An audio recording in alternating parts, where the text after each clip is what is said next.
Hey, welcome back to another episode of the Battle Buddy Podcast. Hey, I got a great guest up today. We're going to talk a little bit about personal finance. This guest is a battle buddy of a past guest, Conrad Cortez, who I had on just a few months ago. If you remember, he was an author of an amazing book about personal finance. I guess Jesse served with him, so we're going to learn a little bit about how what Jesse learned from him, but we're also going to learn about Jesse's business and leveraging some cool new tools. If you're paying attention to when this comes out or after, you're probably already heard of it, but things like AI and some other cool tech out there. So first time I've actually, I think, talked about this or did a deep dive on it. So without further ado, we'll dive right into it. Welcome to the Battle Buddy Podcast with Keith McKeever. So welcome to the podcast, Jesse. Hey, thanks for having me. Yeah, well, a pleasure to have you on here. So first and foremost, just give us a little rundown of your story. You know, who was little Jesse? How'd you end up in the Marine Corps? What'd you do? Those kind of things. Well, yeah, for sure. So, yeah, my name's Jesse Wunderlich. I have a childhood that's kind of a little crazier than most people, I guess. From what I understand, my father was a professional tax evasionist, and so we kind of moved state to state quite a bit when I was a kid. So something like a social life wasn't something that I really had, but family is huge for me because that's what I had growing up. So yeah, growing up, moving all over the place. By the time I had settled down and whatnot, it was, time to graduate, and college was honestly, kind of different from what most people think, but I was scared to go to college. So I joined the military. I was never a test taker or a homework doer type of guy. It just probably wasn't the right time in my life. Unfortunately, I think that's one of the failures of our education system is we kind of force everybody to figure out what the heck they want to do with the rest of their life when they're 18 years old. So yeah, it was a good little deal.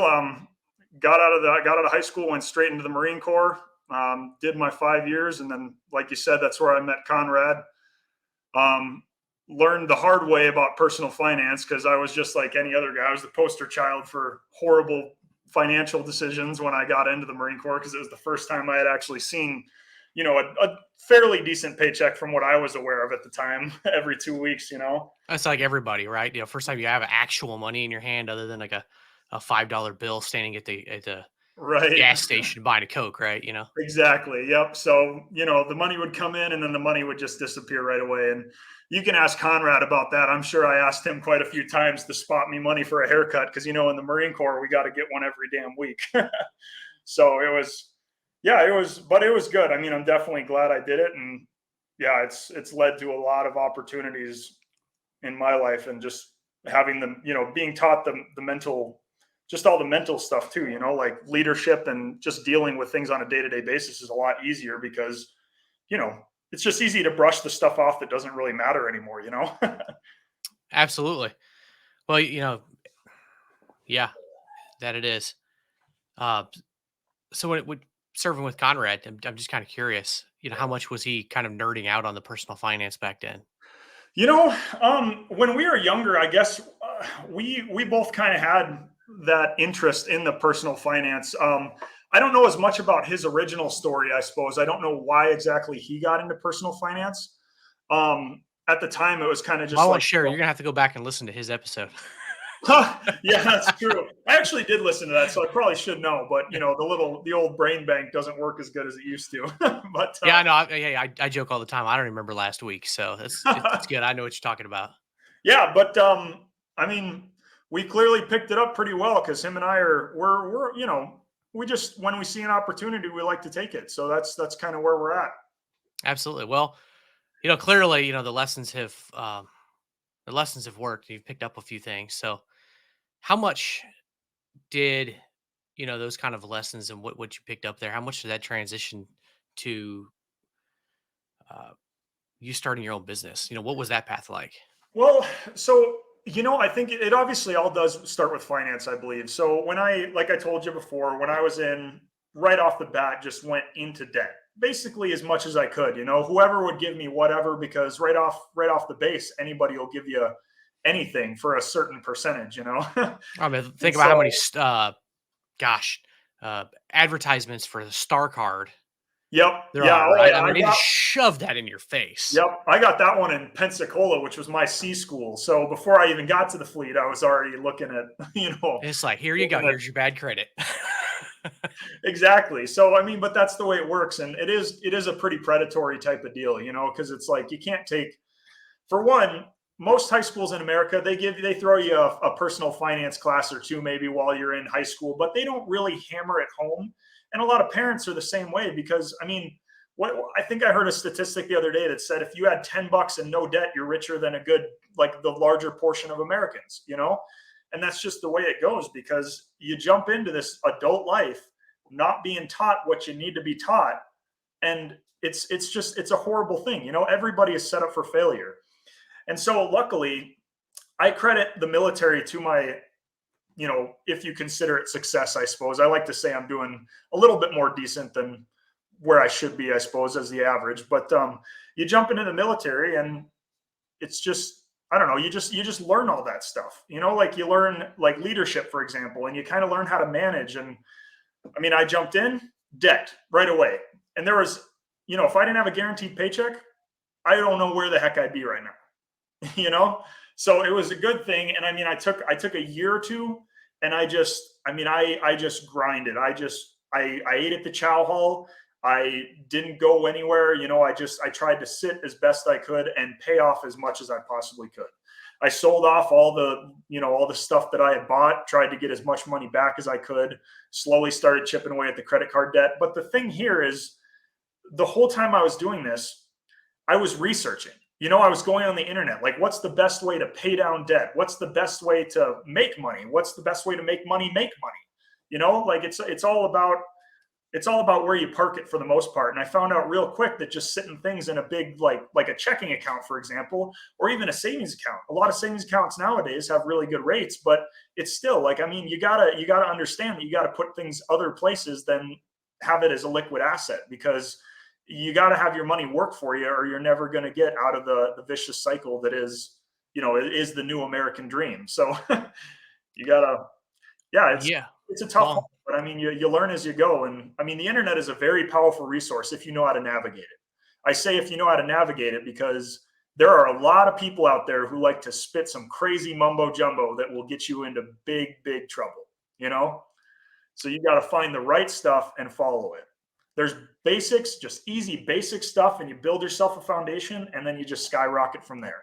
That's the way to do it. I like the way you put that because there's a lot of, how do I want to word this? There's a lot of gurus, Yes. I Way too mean, many gurus. Get rich quick everywhere. And I'm telling you right now, you're not going to get rich quick because the statistics show that it's like a one in a very, very large number amount of people that actually get rich quick. you could look at it like this. Would you much rather live in a house or a building that's built in one day that has to withstand a hurricane, or would you much rather live in the pyramids?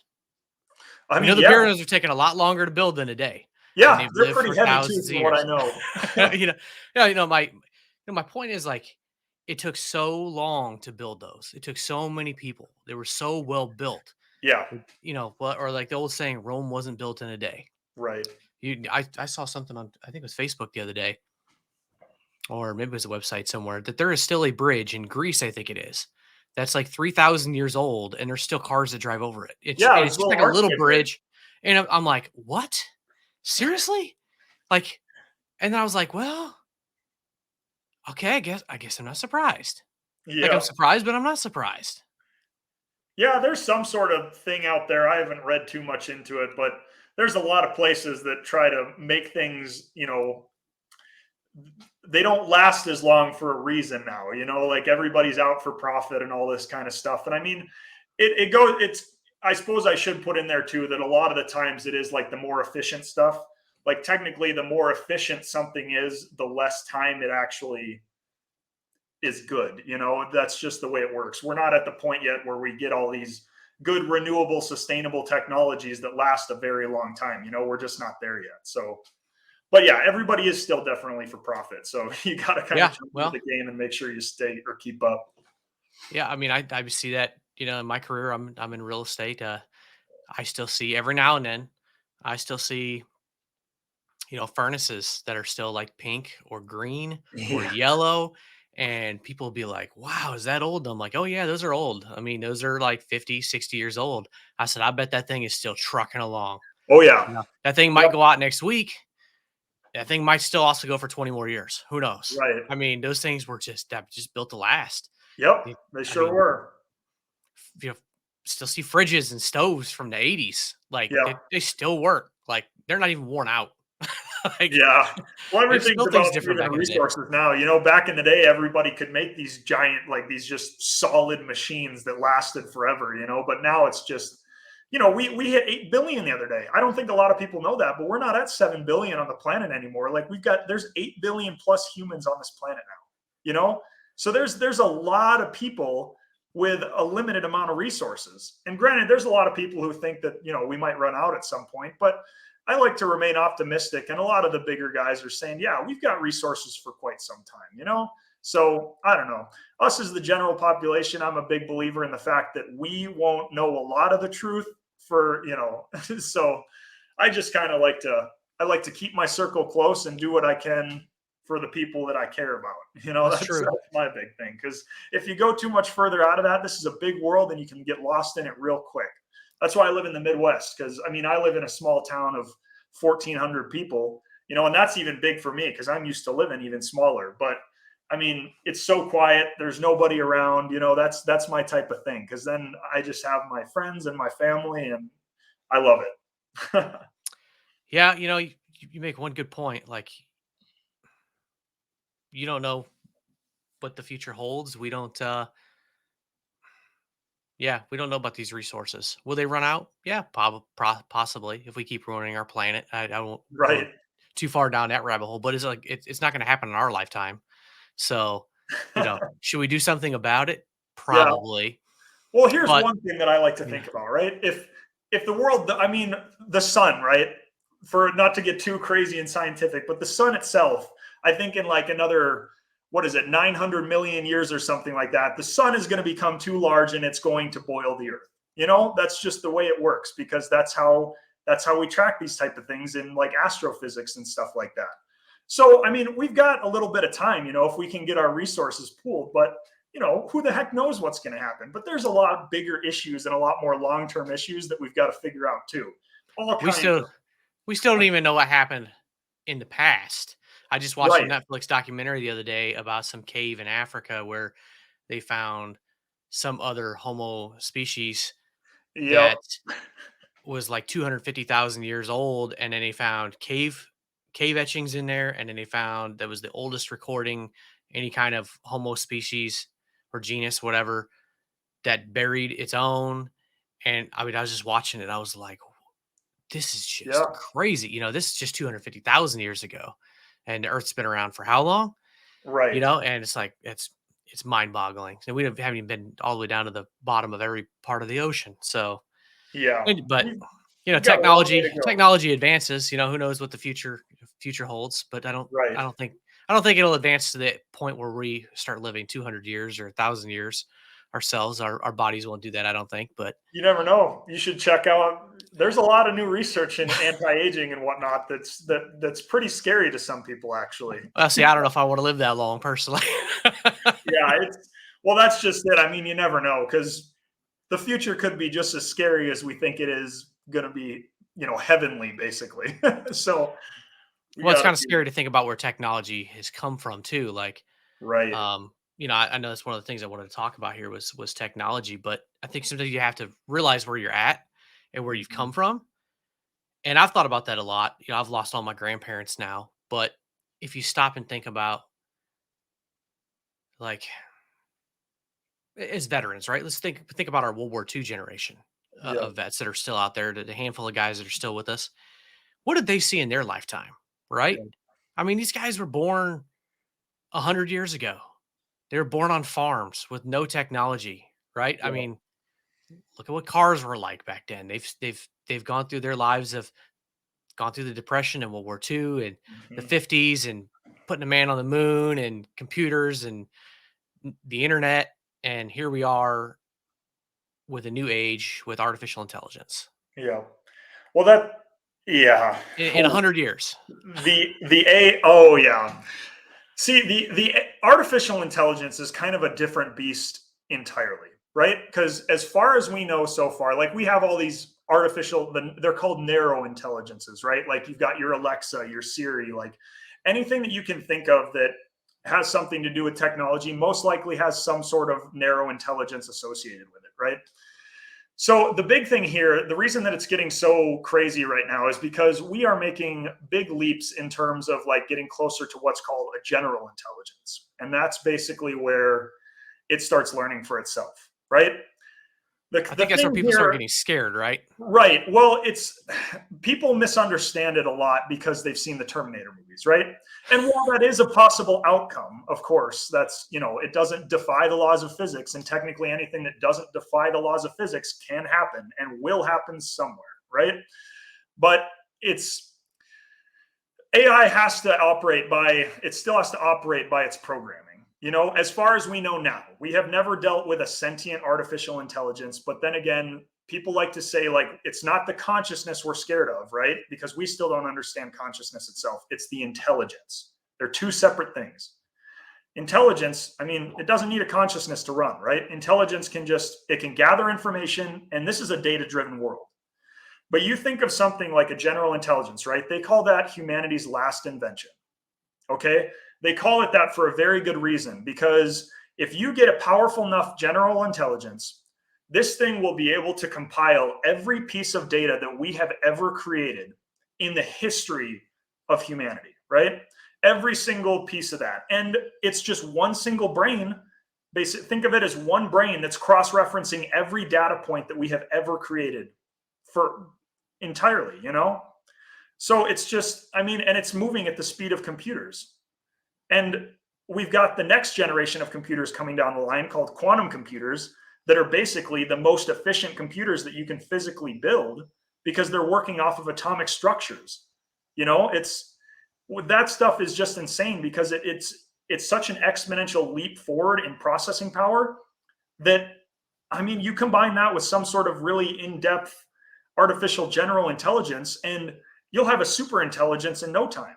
There's microchips that are being theorized now, right? Microchips, quantum microchips that can do 9 years worth of a room-sized supercomputer computation in milliseconds. That's mind-blowing because in today's day and age, like my laptop that I'm on, for example, that used to be a room-sized computer, Right. I was just thinking like back to the 50s or 60s when those first computers came out. I was trying to put that in my mind of like, okay, that's like from that to what we have in our hands in a cell phone right now. Right. And that leap over that 60, 70-year period, you're talking about from the computer chips we have in our phone right now. Right. That chip to another chip, that leap right now. Yep. Yeah. So wow. It's mind-boggling because just to give you a little it's hard to explain this stuff in simple terms, right? But a quantum computer, every computer works off of bits, right? And a quantum computer works off of qubits, right? So basically every time you add a qubit, you double the processing power of that computer. Okay? So that's insane because every time you add a bit to a computer, a conventional computer, it's only another bit. But a qubit, just because of how it works, and that's probably a topic for another time because that gets into like quantum superposition and stuff like that. That's some pretty deep stuff, right?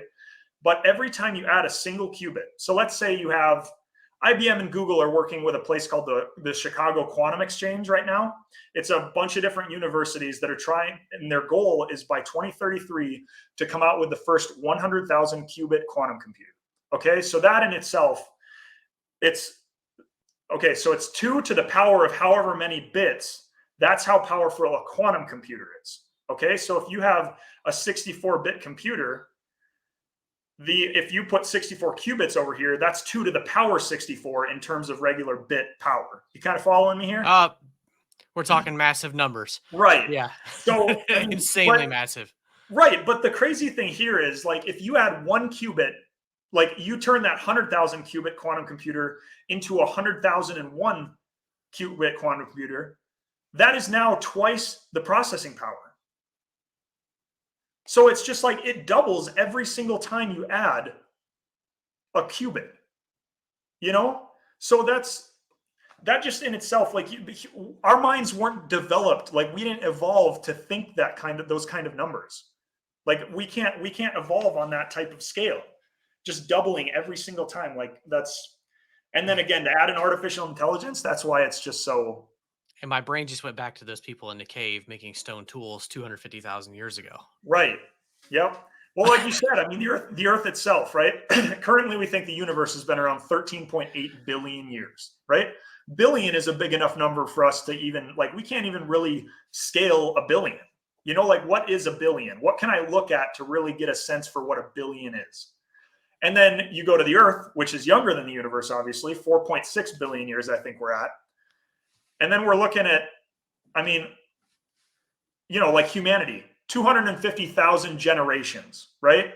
Not years, generations. So a generation is probably around like 70, whatever, you know, 70 years on average, depending upon who you ask. The Industrial Revolution happened less than 50 generations ago. And that was when the real industry of the science started picking up. So we've been around for that long, right? Depending upon what you believe, obviously, you know, everybody has a right to believe what they want, but you get to that point, you know, 250 down to 50, and we're already where we're at, you know, like video games, for example. Pong was the first video game 40, 50 years ago. You remember, like, you know, what Pong is. You just move that thing around and the ball comes and bounces. Mm-hmm. And I mean, have you seen Unreal Engine 5? The new game engine? I've heard of it, but I have not seen any examples of it yet. It's borderline realism. You know, like you look at it and you're like, this is scary because this looks like it's real life. Which is weird because it seems like every generation before that, it almost seems like it is. Right. But then even if I play, like if my kids are playing Madden on my PS4, sometimes I look at it and it's like, man, you know, gosh, this even almost looks real sometimes. Right. Like from a distance, like if you just walk into the living room, like, or other games they play, like, sometimes this almost looks real. Yeah.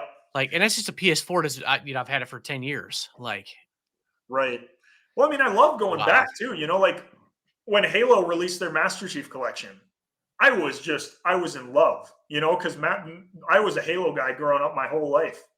And now you go back to that, right? You go back to Halo and you're like, wow, like after playing some of the newer games and whatnot, you're like, the graphics, holy moly, like I didn't even realize how much better graphics had gotten. But you are exactly right. Because I remember plugging in Halo Reach, for example, for the first time, right? And you go into this massive world and it's just like you can see so far and all the detail and whatnot. And you just think it's crazy because this is the pinnacle of video games right now. And now you go back to Reach and you're just like, these graphics are garbage. And this map is small. Right. Exactly. And it's just crazy. Like you get into something like Minecraft that's really easy graphically, right? But it just continuously generates. So you've got this, I think you can go up to like the surface area of Jupiter, like on Minecraft or something like that. And it's like, nobody's ever going to get to that size of map. That's ridiculous. But wow, I didn't even know it was that big. Oh man. Yeah. Well, it just keeps my kids will play that every now and then too. But yeah, holy cow. I knew that was big, but wow, I didn't know it was that big. Right. Yeah, it's nuts. It'll just continue to render and continue to render because I mean it's a beautiful game. I love Minecraft personally. Yeah. Yeah, I mean, here we are talking about crazy future stuff and video games, but you know, I want to bring this back to like AI and business, you know, because I've used it. I know you're using it. So how are you using AI?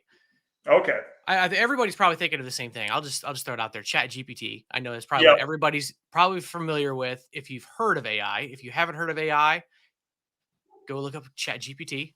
You've probably been living under a rock, right? But you know, I'm just kind of curious, like, you know, how have you used it in what kind of ways? Yeah. So GPT is the bigger one right now, obviously, because that's like it's basically the most powerful chat bot out there, right? So everybody gets all crazy and whatnot, and they think that this is another step toward artificial general intelligence. But really, what GPT is just it doesn't actually understand what it's outputting. It just pushes out words based on a ranking system, mostly done by humans that are training it, right? But you go in, so business-wise, right?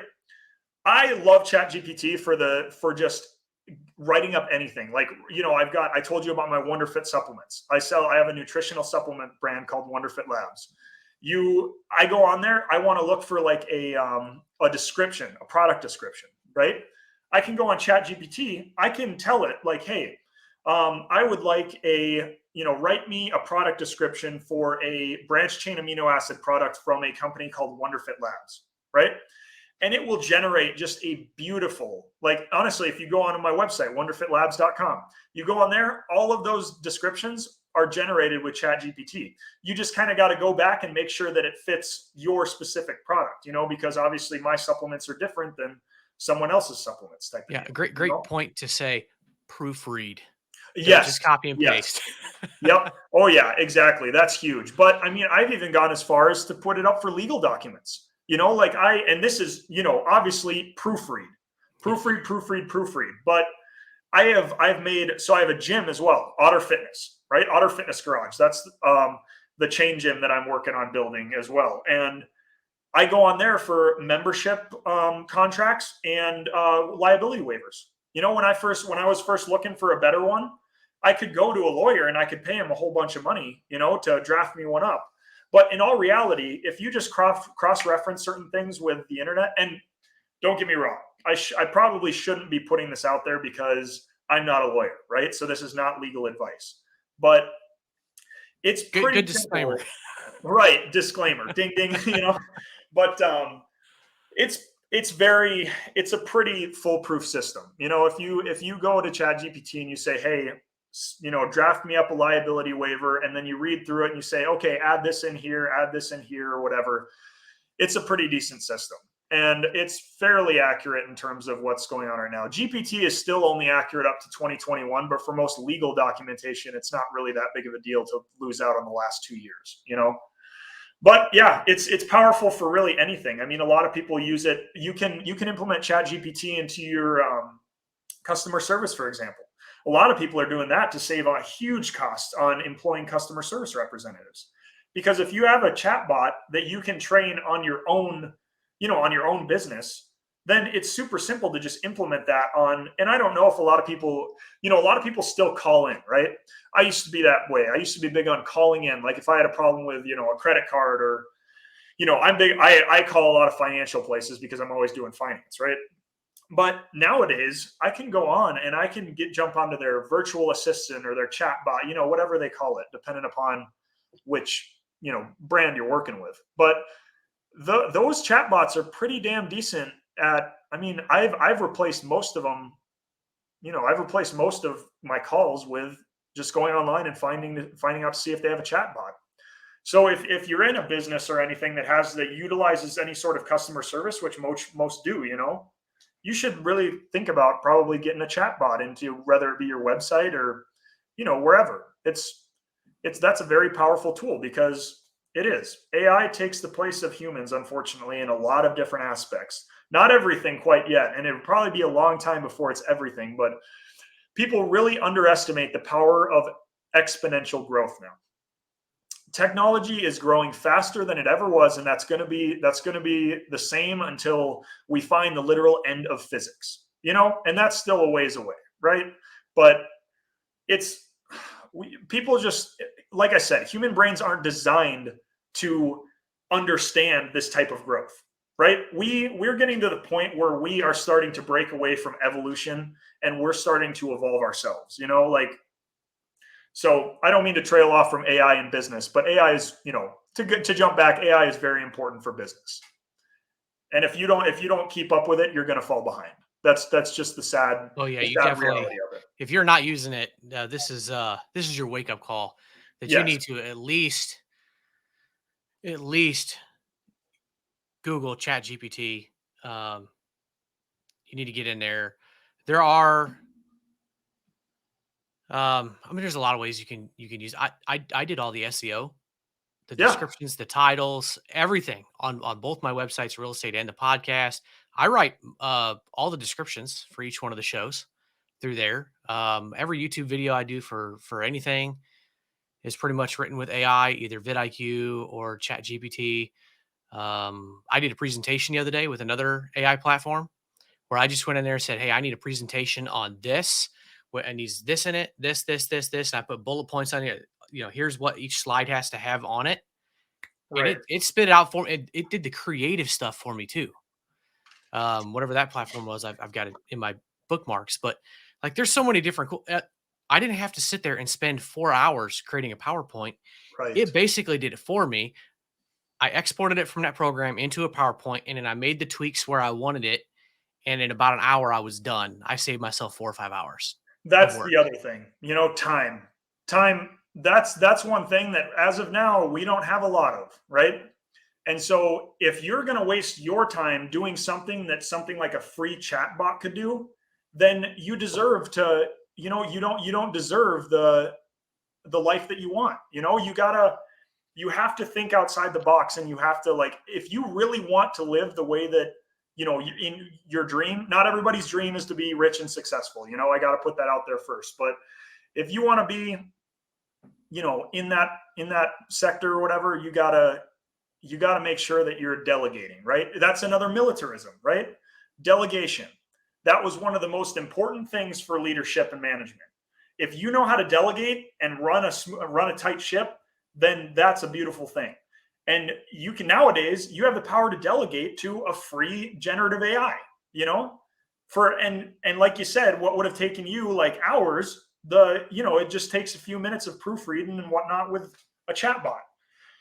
And that's just the beginning. AI is going to change. It's going to change everything, not just chatbots. It's going to change everything. Yeah, if you're not using it, you're going to get left in the dust because your Yes. competitors are probably not using it. I know, in my industry, I know I've got a lot of competitors that are using it, and I know I've got a lot that are not.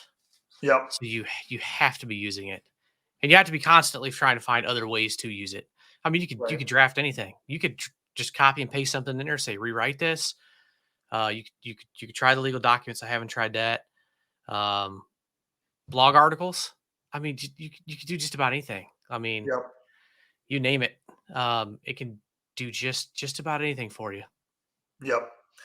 Yeah, like I said, it's humanity's last invention. Once we get to a general intelligence, there's no telling what's going to happen. But for now, it's simple enough that that's another thing too. If you don't accept the change when it happens, in most cases, don't get me wrong. There's some change that is very bad, right? But if you don't accept change that is, synonymous with positive growth, then you're going to fall behind, and it's harder. Let me tell you, it is so much harder to get into it when it's been going on for a little bit than it is to get into it right away. If I struggle with this all the time, and I'm sure the rest of humanity definitely does too, but just sitting down and focusing in and getting what you need to do done, that's the thing, right? Everybody focuses on this giant picture, and it's like, there must be a million steps before I get to this point, right?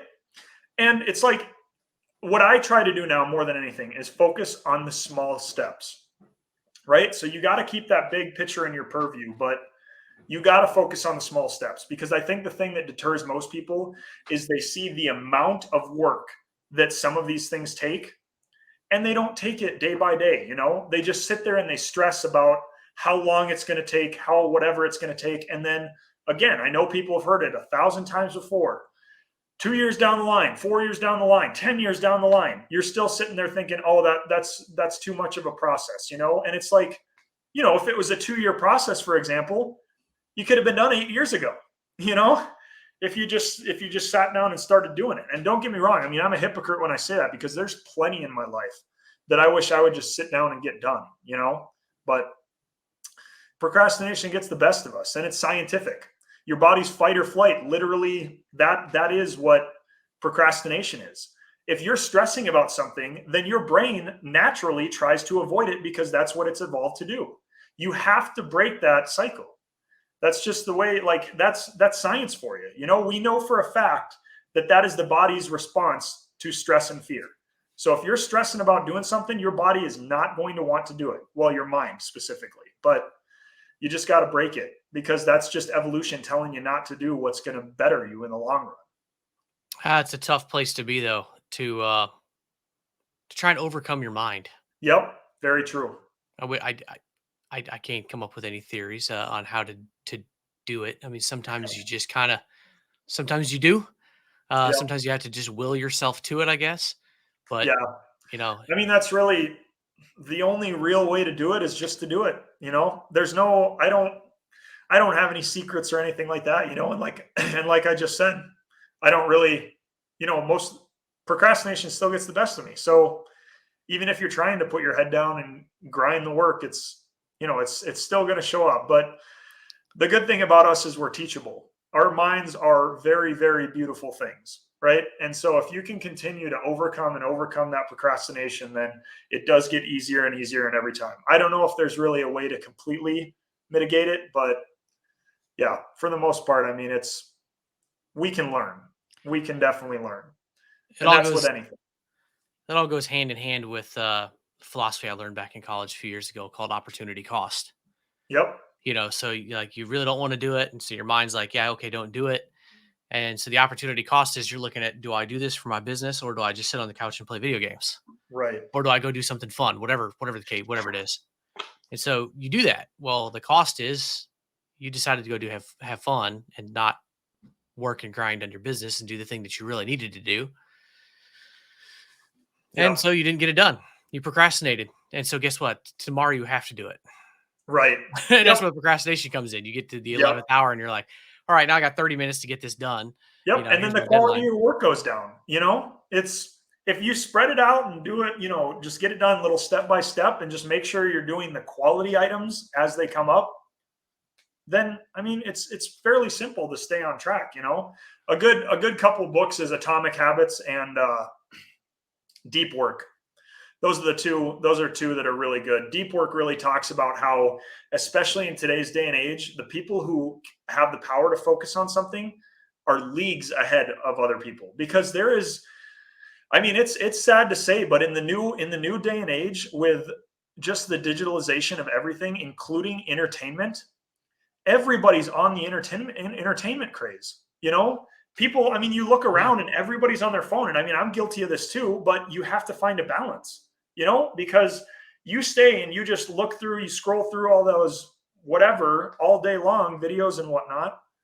I mean, that's valuable time that you're wasting on passive, it's just passive dopamine pretty much. And that's not what we're supposed to do. We're in it for the instant gratification now, and nobody knows anything about the long term. So if you have the power to focus, or the power to teach yourself to focus, which we all do, you need to put your head down and grind, because you will be leagues ahead of everybody else. I'm glad you went there because that's something that, I personally have been working really, really hard on for the last few months because I've noticed that, like, about myself, I've got the wife and kids, I've got the business, I've got the podcast, I've got all these things going on in my life. Right. And then you've got all the other stuff, right? You got TV, you got social media, all those things. And I've tried to sit back and examine and be like, what are all these distractions, right? I only have 24 hours in a day, Right. right? The doctor says I need to sleep 8 hours. I can tell you, I track my sleep and I don't get anywhere near that, but I'm trying. Right. Um, but it's like, okay, I might get 6 or 7, and then you got time to eat and you got chores around the house. And you start taking those things that you have to do, right? You do every day, you have to do. Then you start getting down to a certain amount of time that you have. Yep. And you have to work. And it's like, how much time am I wasting? Yeah. And you get down to the point like news, right? Yep. I don't watch any news. I will pull up um I'll pull up a random news website like once a day just to read. I don't even read the articles typically. I just scan the headlines Yeah. just so I kind of have a general idea of what's going on, and that's all I care about. Gosh, like 6 months ago, I used to be on TikTok all the time, like late at night. I'd lay there on TikTok or first thing in the morning. I don't even do that anymore. Yeah. I like my social media. Like, I don't really get on Facebook anymore. I try and keep Facebook closed down. Like, just little things that I've tried to do to kind of rein in control of my time a little bit and my Yeah. attention. And then I try to kind of incorporate some meditation every day and some quiet time There you go. to Yeah. just like, all right, everything off. Like, I don't Yeah. want the distractions, shut my brain off, um, literally quiet time. And then for the meditation to just kind of reflect on my day and just um, be able to process things Right. like in Yeah. my head without the external voices, being flung at you from literally Yeah. every direction that they are And these it, days. yeah. And it's tough. I don't know. I mean, I'm sure there's a lot of people out there like me. You might even be like this yourself, but it's even when I shut everything down, my brain is so used to doing things, that it is so hard for me to focus even when I don't have distractions because I'm in my head again, you know?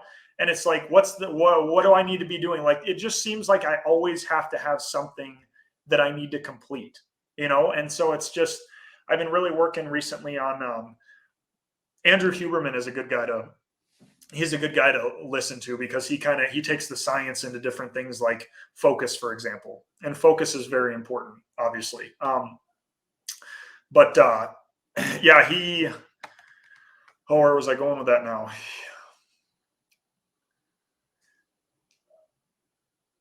Focus.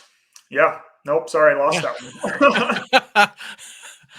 Well, that's about right. It's talking Yeah. about focus. Yeah. Um, Exactly. That's what I'm talking about. I get into my head and it just kind yeah. of shoots out the side or whatever. But Hey, yeah, that's I a mean, I'm perfect sure I said example. that for a reason. But Andrew Huberman is still pretty decent to listen to. But Yeah. Well, that's a perfect example of, everything that we go through these days. yeah. It is a crazy world. And that just ties back to everything we are talking about earlier, right? The Right. speed of how everything advances. Yep. AI and technology and social media always changes. There's always a new platform coming out. There's always some little new bell or whistle dangling out there to try and capture your attention. Right. And it's like, how do you shut that off? And what's Yep. weird is too is if I wasn't running this podcast and if I didn't have a business, I could probably just shut off social media and just be like, screw it. I Yeah. don't care. I See could be that? one of those guys, Right. but I have to be on them. You know what I mean? Like I have Yep. to be on it to an extent, even though And I that's really just it. don't want to be. As a business owner, it gets weird and complicated. Like you don't need to be sucked into it, but you have to be on it enough. Yep. That's very true. I 100% agree with that. For the longest time, I fought it, right? Even in 2020, when I deployed with civilians for a while too. I actually did in total, I've done 7 tours overseas. And in 2020, I was overseas during COVID, right? So I deployed right before COVID on what was supposed to be a 4-month deployment. Long story short, that one turned into 10 months. But when you're overseas and there's a lot of gaps in between what you're actually doing overseas, right? So there's a lot more downtime than people would think. So, you get onto the internet and social media is a big thing that everybody, including myself at the time, got onto, right? And you just saw, like, I don't think I ever saw the division like I saw during COVID. It was mind boggling the amount of people who, like, I had gone to school with, for example, right? Who were just best friends. It was just, now they were fighting behind the safety of their keyboards to just mindless stuff, stuff that nobody knows anything about truly, right? And it's just that stuff made me so upset that I took a 3-year break from social media and just started up again earlier this year. But I deactivated completely. I didn't just push it on pause. I deleted my Facebook, deleted my Instagram, everything but Snapchat, because you got to have me and the boys got the group chats going on Snapchat.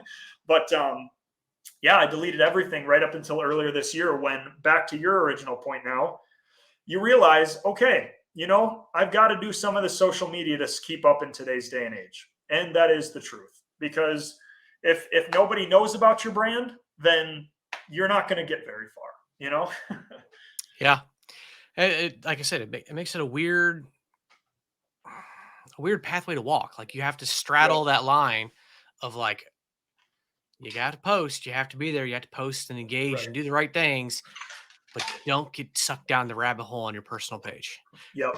Not only Exactly. time, obviously it's probably a good point Yep. to have a conversation too of, going back to your comments about COVID, right? Like I saw that too, right? I don't know how many business owners I've seen do this, and I don't get why people do it, especially when it's a business owner you think you'd know. Don't get sucked into the political stuff or the religious stuff or Exactly. anything divisive. I don't Political, understand it. social, and religious constructs. Those three things were the worst things we ever invented for ourselves, right? And again, everybody has, everybody has should have the right to believe what they want to believe. But absolutely. I'm a libertarian, right? So I walk the center line. The right is too far right for me. The left is way too far left for me. I hate taxes and I love freedoms. Crime, as far as I'm concerned, or us libertarians are concerned, a crime is only a crime if there's a victim involved, right? If you aren't hurting anybody else, then just keep the legal and justice system out of it, right? The systems that we have in place, just like education here in America, they're garbage, right? They're outdated. I like Joe Scott. He's one of my favorite YouTubers. He equated it to the iPhone models, right? Democracy should keep up to date with the latest in tech and trends and whatnot. That's just the way it should work, because politics has to evolve with the people that are under the control of the politicians, And so it's just one of those things, like, yeah, you just can't get sucked into those. Right. Yeah, like everybody has a point. I don't care if you're right or you're left. I don't have a label on it, but I guess I'll say independent. Right. Yeah. I don't have a party. I'm very middle of the road on a lot of different things. And, Right. For many years, I sit here and I see arguments on both sides, and I sit back and I'm like, what are you thinking? And what are you thinking? Like, exactly. Yep. Like there's a very clear path here in the middle. Like if everybody could just, with calm, cool, collected heads, just come together and compromise. Right. There's probably a solution here in the middle. But everybody just wants to just be so stuck in their ways. Yep. And then when it boils over to social media, people who are not in business want to just, and in social media, they have the right to do that, right? They have their amendment rights to do so. So if they want to use the First Amendment and post whatever they want to post on Facebook, by all means do it. But if you're a business owner, do not get yourself sucked in there and go out and bash a certain politician or bash a policy or support it or other things. Like, I've seen, I'll just throw a case of point, like, June, right? June is Pride Month, right? It's also PTSD Awareness Month. I saw veteran business owners. All right, I'm gonna put them on blast right now. I'm not by name. It is a month for both, right? I don't understand why there was a divide of like, oh, we should support this and not that, or like, okay, can we not support the LGBTQ plus community and support awareness for PTSD at the same time? Right. Yep. No, it's not that hard. Exactly. You're exactly right. The big thing, like you were talking about, there's got to be something in the center that everybody's happy with. And you know what that one thing should be is letting everybody do, just stay minding your own business. That's the big thing. Like if somebody wants to believe something, let them believe something, as long as they don't have the power to take that and use it, and use it against you, right? Like we see it a lot in larger religious organizations, right? Everybody's like, the Christian population, for example, everybody gets upset because America was founded on the "in God we trust" type of deal. And now that the laws are getting a little more free and whatnot, and I guess I shouldn't say free because we are headed down a bit of a weird path right now, but it's just, it's a very fine line to walk, because you've got different religious groups that believe different things. And America is a very interesting place because there's nowhere else on the planet like it. Well, Dubai would be the closest thing, right? But that's not nearly on the size and scale of America. Yeah, but not close. People don't understand that. There's so much diversity in this country.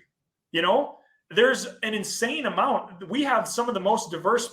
This is the most diverse country on the planet. And what comes with diversity is disagreement.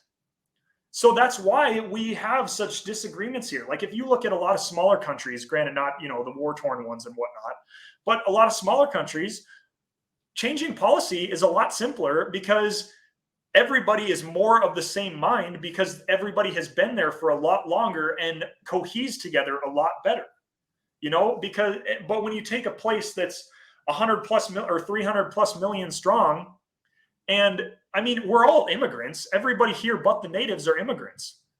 So we brought our beliefs, and then over time we brought other people's beliefs, and then we opened everything up and everybody came in, and that's just the way it works. Everybody has to understand that is just the way it is. If you are raised a certain way, 9 times out of 10 you are going to believe in what your parents taught you to believe in. That's exactly the way it works. And people need to understand that the beliefs just come from a very, very long line of a game of telephone, And if you really dive into it and get into like the physics of it, right? Physics is my favorite field in the world because physics explains the reality around us, right?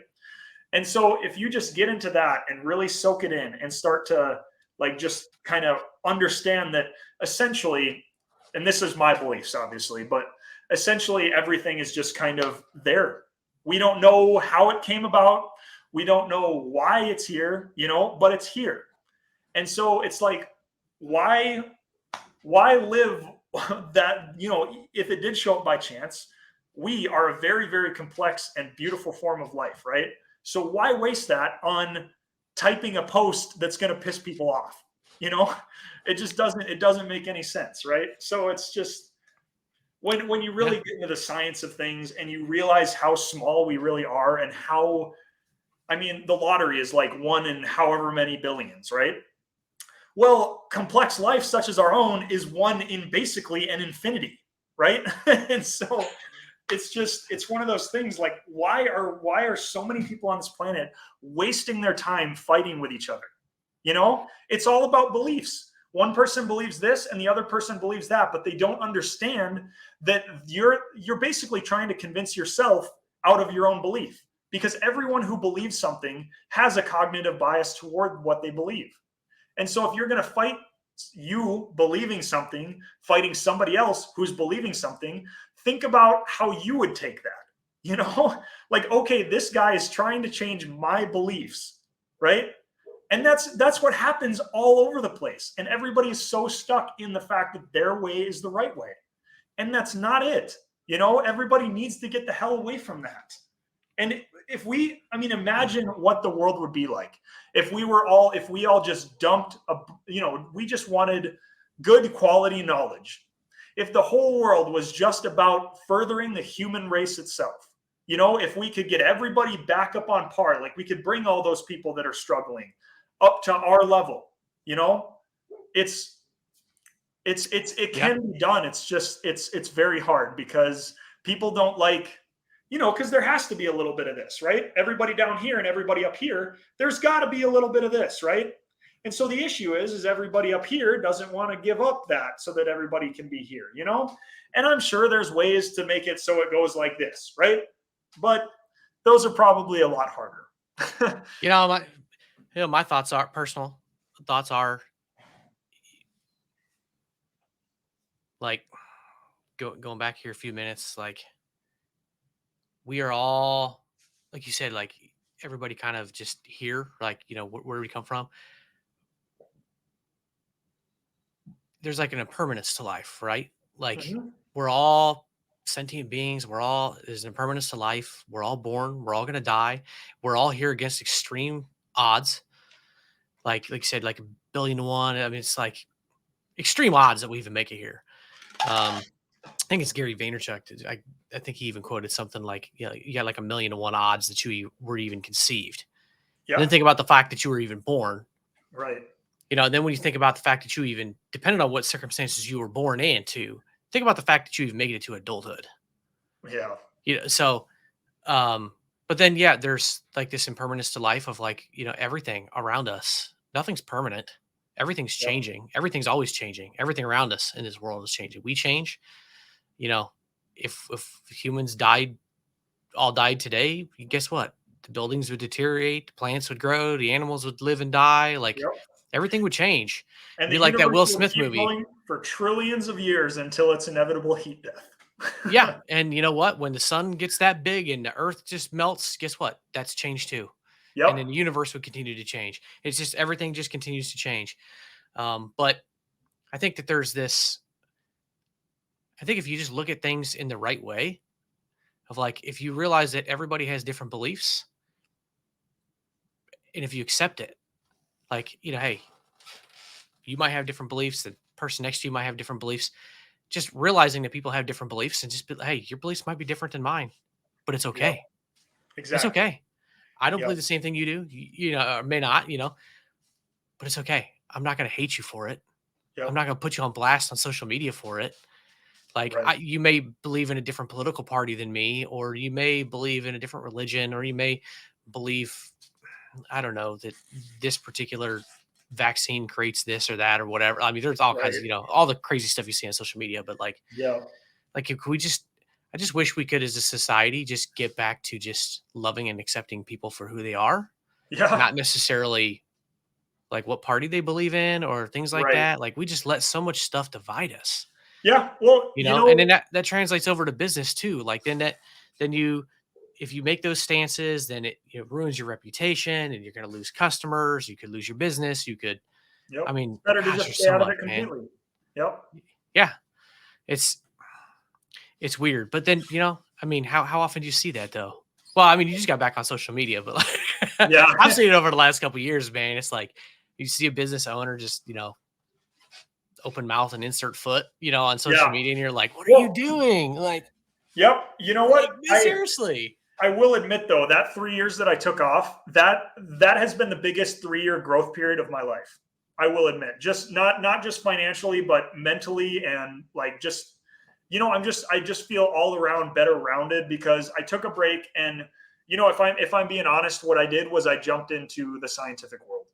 I figured like, I had this kind of, I don't know what really set it off recently, but I grew up Lutheran, right? I was raised Lutheran. That's just the way that I was raised. And I mean, for the longest time, that was my life. That was what I did. Church every Sunday, youth group on Wednesday. And I enjoyed it because I was around people that, were like-minded and everybody bumped each other up. And I Yeah. love that aspect of it. But when you get further along and whatnot, and again, I don't know what exactly peaked it, but I get into, you start questioning. It's just a little bit of you start asking the questions and whatnot. And a lot of those questions lead to the physical reality, right? Like, why are we here? What is here? What's all around us type of deal. And so you get into things like classical physics, right? And you start to learn about everything and like how mathematics is just the language of physics. So you start getting into the mathematics of things. And it's kind of fun, just kind of, I mean, to me, obviously, everybody, most people would call that nerdy and whatnot, but you figure out different things about classical mechanics and then you realize, holy, like you get into this quantum mechanics type of stuff that works on a whole different pace. Classical physics works completely different than quantum physics, even though classical physics is built with structures based off of quantum mechanics. But then you get into all that stuff and I mean, on the other end of the spectrum, we've got astrophysics, right? Astrophysics that's the movement of like giant celestial bodies and stuff like that, and gravity and space-time itself. And you really start to realize how small you actually are in this possibly infinite universe. And it really humbles you, like that 3 year period of my life. I mean, it grabbed me and it just drug me in. And I mean, I haven't told too many people this yet, but I'm actually looking at going to school to be, I want to get into quantum computing myself. So I think that's kind of my next step in life. And all my businesses that I've done, I've kind of built to be a certain level of autonomous, so it's kind of like, in a sense, a sort of passive income for me. So I've freed up my time and I still do have my GI Bill because I never looked into that, or I never, found out what I wanted to do. It's back to that point again of when I was 18 years old, what? There's a billion different like things that I could do out there. Like I'm supposed to know that now. I haven't even tried anything. So Barely know how to tie your shoes at 18. You know what I mean? right, pretty much, exactly. It's like get me the old Velcro slip-ons, like that's pretty much what it is. It's just so it's crazy, but that's my next step anyway, is the quantum computing, because I think we need a lot of people. And this is like a cry for help type of deal, right? Like we need people in the field who are going to have humanity's best interests at heart, And I say humanities because that's all of us, We're all in this together. We all got put on this earth without consent. You know, like as weird as it is to say, we are here unconsensually, right? We had no role in coming to where we are today, right? You can say to a certain extent from birth, or from whatever time you became sentient in a sense, right? To now, you have a little bit of a role in that, right? Depending upon who you ask. Some philosophers are super crazy with the whole free will thing, right? But I mean, it's like, can we just like recognize that everybody is a human? We all got to get together and we got to figure this stuff out together, because regardless of what you believe the afterlife is, we can make this universe a utopia. We can do that. We can all come together, cohese together, whatever you want to say, and we can figure this out. But we just have to respect each other.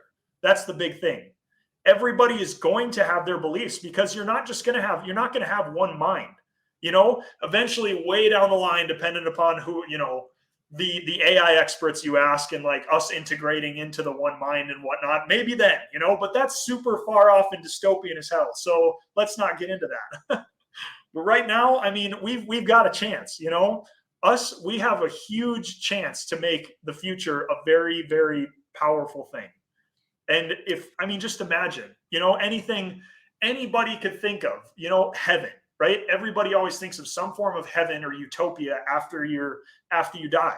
But why the hell can't we just make that here? Imagine living forever, but not having to worry about anything. That's a crazy thing to think about, I know, but just everybody, tough one to wrap your head around. Like that's their end goal, like they just to coexist with everybody, and just everybody propping each other up, and us just trying to discover new things or learn about each other. Everybody's got a story. Everybody's got their eyes set to this massive thing, and they forget about, all the experiences that other people have had and everything. And it's just, we really have to, we just have to take a step back every once in a while. And I think, I do believe that, contrary to like what the media says and everything, I feel like we're on kind of a good track. The population that is more about freedoms and whatnot, I think they're getting larger and whatnot. And I think that the media really likes to put out all the bad stuff. But I think we're kind of, I like to feel anyway, like I said, we're general pop, so we'll never figure out what's really going on in the world. But I really like to remain optimistic, because if you're not optimistic about certain things like that, it can get dark, and nobody wants to live in the dark, right? Good point. So we've got chances, right? We got to use them right. Absolutely. Yeah. Well, one thing about it, we don't know what the future holds, but we do have a unique opportunity as we go into a new age here with AI, or wherever that goes, to look at this and stop and pause and say, let's put our heads together and let's think about this, and let's make sure we're putting the right actions into this. Yep. It'd be smart about this instead of just diving straight into it. So yep. Safety research. Yeah. Safety research is huge. That's why everybody's trying to stop it. That's why there's so many bigwigs out there. Like, let's slow things down a little bit, because it's 100% true.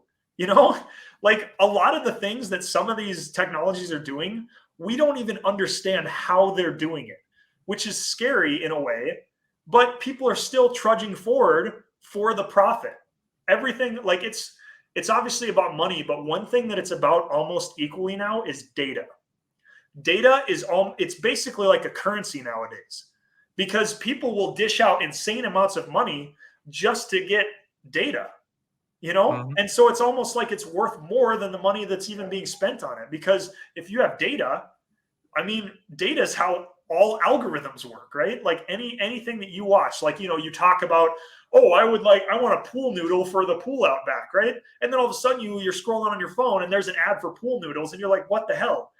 That stuff is so deep that, it's scary in a way. But, safety research, huge. Yep.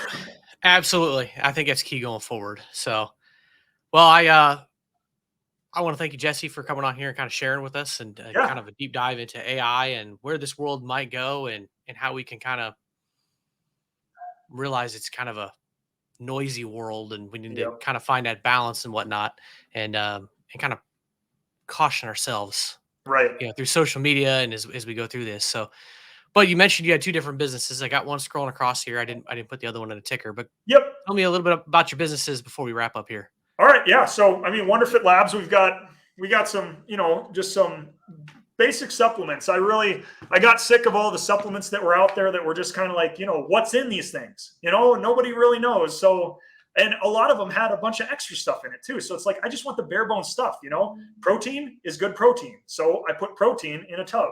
BCA, same thing, right? We got a couple, I've got multivitamins, fish oils, any sort of stuff, it's just a supplement type stuff, but it's just supplements. It's none of the extra BS or whatever. And that's what I really tried to do with Wonderfit. So wonderfitlabs.com, that's the one. And then I own a gym chain. I'm a real estate investor as well. But so if anybody's interested in in crowdfunding or whatnot, or partnerships, just let me know, but otterfitness.com, that's my gym chain. We're actually working on our second location right now. But yeah, that one's more of like a localized thing. If you ever want to come by and stop in the gym, you can find out where it's at and everything on the website.